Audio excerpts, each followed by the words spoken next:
All right. Hey, everybody. This is Ryan from Plan Chats. Thanks for joining us today. What is it? July 21st. Oh my gosh, so late in July. But thanks for Mhm. joining us today. Today, we are so fortunate to have the one and only Barbara Bird from CSN, the College of Southern Nevada. And Barbara is an Italian instructor there. Our first Italian speaker on Plan Chats. How exciting. So thank you for being here today, Barbara. Thank you for inviting me.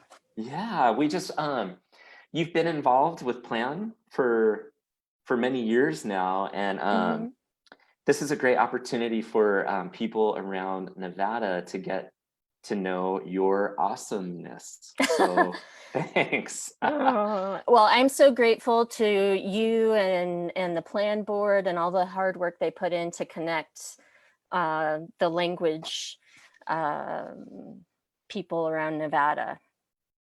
Kudos to you guys for doing such a great job. Thank you. Thank you. We're a small group, but forceful. hmm Yes. Doers, I love it. Yes. So Barbara, tell us a little bit about your background. Like what got you interested in being an Italian speaker, and then how that brought you into education or vice versa. hmm well, I actually grew up Mormon in the Midwest, and I went on a mission to Italy. And so I was lucky enough to go to a place that I fell in love with.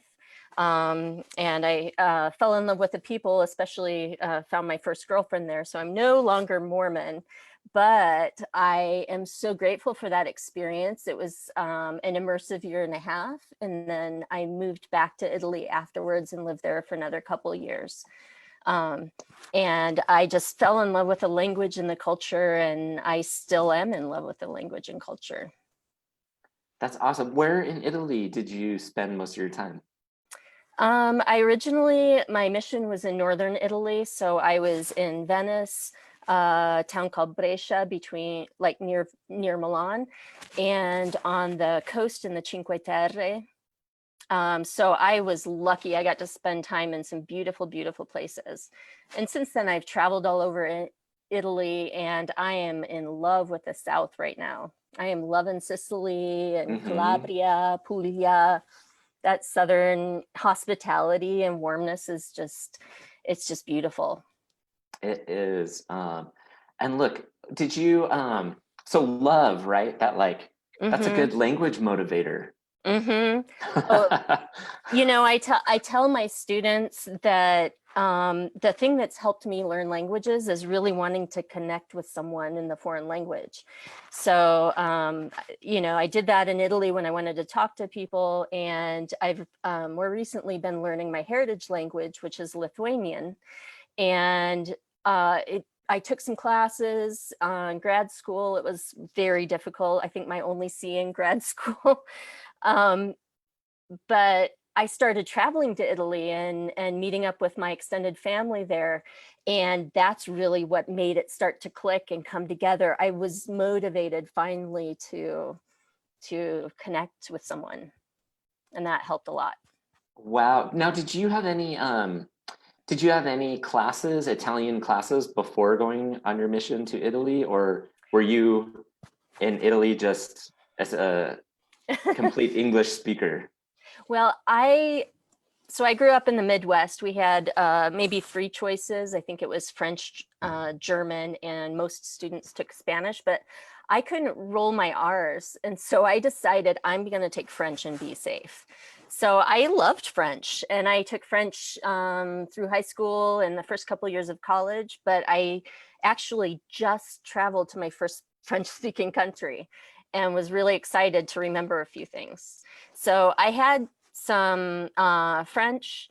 And then when you go on a mission, you basically go, or back in the day when I went, it was 20 years ago, you go to a missionary training center where you spend about 10 hours a day in a classroom, and it's very immersive. So once you learn the word for table, you're always going to say that word in the language. And so they call it the Speak Your Language program. Wow, that's awesome. Mhm. And so you came back from Italy, and then now you're an instructor. So how did Professor, that professor? community college professor. No, community colleges are awesome. Yes, I've always actually wanted to teach at a community college. I if I had more time, then it would be ideal. I would love to spend more time on research, but I really love teaching and I love the people that I teach. that's great. So what brought you to the teaching profession once you came back from Italy? Well, it was kind of a shot in the dark. I went to BYU, and when I came back from my mission to Italy, I found a little group of Italians to be friends with, and I took some Italian classes just to get the credits, really. And then they put out a call for instructors, and so you had to do this multi-stage tryout process and teach a class with the professors on the back row. And I did it, and I really got it. I really enjoyed it. I loved Wow. it. So Yeah. I still communicate with my mentor, um, who really inspired me to not only teach, but to go on to graduate school. And I did my PhD in second language acquisition.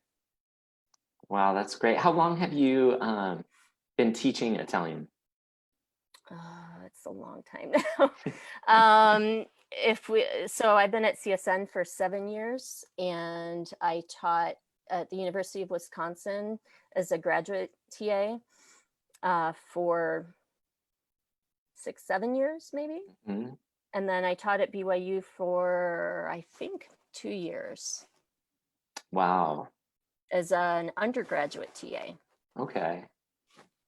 And what are some challenges that you see in post-secondary language education? Some challenges. Well, our classes generally have a variety of people in them. In post-secondary, so at the university compared to the community college, you'll have a different group of people. But at the community college, we may have an age gap of 15 years old to 72. And so you've got a lot of different maturity levels and um, interests and technology experience. And so it can be challenging to have such a varied group of people, but it makes the classroom experience so rich. I Mhm. love, I love having older people in the class who can tell us, things from their past experiences and connect those. And that gives us a really nice depth of culture and variety of culture. Yeah, And they that's. ask different kinds of questions than a young person might. And do they normally just take the course because they want to know maybe something about their own heritage or? It could be wanting to know something about their own heritage. I've had some people who had no Italian heritage, but they just dream of retiring in Italy, or they have an upcoming trip.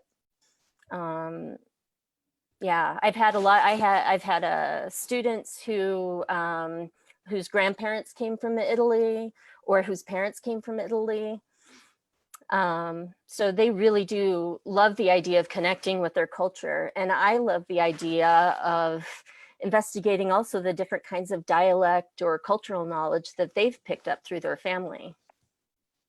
How do you bring, because you've touched on culture quite a bit. Mm-hmm. One of our favorite aspects of teaching language, right, is culture. Mm-hmm. How do you bring in authentic culture into your classes? Well, right now, um, in my program, I have students do a research project. And it's challenging in an online class to guide a research project, but it's relatively simple, and I connect them with native speakers, and they work on forming questions and follow-up questions. And so I basically train them to do an interview. And so they get Okay. to interview one of my Italian contacts that relates to the topic that they're studying, that they are interested in. Wow, that's awesome. Do Yeah, you I've learned connect? such interesting things myself that I didn't know about, because Yeah. when they get to, choose a topic that's very narrow and go deep with it, they really get inspired and excited. Yeah, that's great. What's been your best success story, or what, there's always that one student or two Hmm. students that um when we're having a bad day, we think of their name and think Mm. of how great they were as students. Who's that student for Mm. you? Gosh, that's hard. I've had so many great experiences with students, and um, gosh, it's so hard to say. I really love seeing it when they really, catch that enthusiasm for language. Um, okay, I had a really difficult time teaching during the pandemic. It was really stressful, and I had a lot of anxiety. But one of the students in my class last semester was just amazing. And she knew right off the bat that she would struggle with pronunciation, but she was very literate and very good with the reading and writing. So she really got into, I use lyrics training assignments, and she really got into that music, and she posted her own, and like within a week or two of her posting one of these songs that had 8,000 hits. Isn't that amazing? I Yeah. love that. And I shared that with her, and she was just on fire. And she just kept going. She was just taking this class for a requirement, but she's taking the second semester now. And that was such a diamond in the rough of a rough semester. I love that So when I was people just so take it glad. and then they go Hmm. viral. Right now she's Yeah, viral yeah. in Italian. Oh, she couldn't stop. She was listening to news, and I was so surprised at the kind of progress she was able to make on her own. She started writing me messages in Italian. I mean, this is first semester Italian online, and I That's was so so great. I was pleasantly surprised at how well my students can do. They really have a lot of ability, Hmm. and you know, I'm really glad you mentioned that, it was what's the right word? It caused a lot of anxiety for mm-hmm. many teachers teaching online for the past, what, 4 months, five Mm-hmm. months ish, because a lot of people, Yeah. most teachers have never done it. And Mm-hmm. so as we're looking into this next upcoming academic year, Mm-hmm. what are some things that you're looking forward to about online, or maybe some things that you learned from the last semester? Um, well, I mean, besides figuring out all the glitches technologically, I'm really excited about open educational resources right now. I just happened to be the semester of the pandemic, I adopted a new OER text, but my students are loving it. And I realized that the first semester alone, I saved my students $10,000 by using OER. And I didn't create this text. It was created by a community college professor of Italian in California, and his name is Scott Nelson. And I've really enjoyed seeing how my students are using the textbook not as a guide to their learning, but it's really become a reference text, which is what I was hoping. That's that's great, because there are so many resources out there Oh for my goodness. educators, Yeah, it's and more real and authentic. yes, and they're And up to I'm date. excited about that. Yeah. Hmm. Hmm. Wow. It's messy and it's been Yes. stressful. Um, but I recommend challenging yourself, because it really it's stretched my boundaries, but in my comfort level. But I've really enjoyed um, seeing my students come into contact with a more authentic experience. Now, do you work with the high school Italian teachers in Vegas on like program strengthening or We retention? um we have at some it's difficult to connect every semester because my students are only there for 4 months. And so by the time we get started, we only have a few months. But we had an Italian club. At the moment, I've deactivated it. It's a little hard to keep an Italian club going in this moment. But what we like to invite the high school classes to campus to learn an Italian card game called Scopa. And so we try to do that at least every fall semester. We try to do it twice a year, and the students really like it. You have to get a club going, like a Zoom Scopa. Is that what it's called? Yeah, well, you can Scopa. play it on an app or online. It's called Okay. Scopa, which means to sweep, and there's also a negative thing we don't want to talk about. That anyway, it can be used in a different way. This is when Plan Chats gets juicy. Yeah, Love it. Yes. Yes. Bad word language lesson.